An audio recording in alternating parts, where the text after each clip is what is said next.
AutoCAD versus TurboCAD, which is better for designers? If you find this video helpful, please consider to like this video and subscribe to my channel. In saying that, let's just jump straight into the video.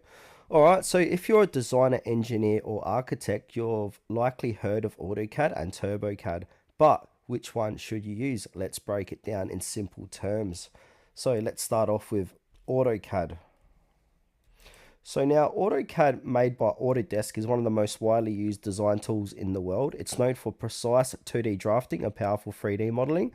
AutoCAD supports layers, custom blocks, annotations, and advanced rendering. It's used heavily in architecture, engineering, and construction industries. It also integrates well with Autodesk tools like Revit and Inventor.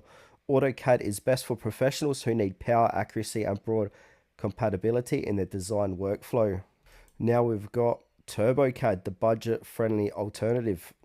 So TurboCAD is a solid option for designers who want strong features without the high price tag. It supports both 2D drafting and 3D modeling, just like AutoCAD. TurboCAD includes tools like mechanical design, architectural layout, and even rendering. It's a one-time purchase, unlike AutoCAD's monthly subscription. It's more lightweight, meaning it runs better on older or less powerful systems.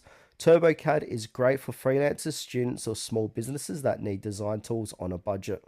Okay, so choose AutoCAD if you want the full professional package with advanced features and industry-wide support, or choose TurboCAD if you're looking for a budget-friendly tool with many of the same features. Both are powerful. Your decision depends on your budget, project needs, and experience level.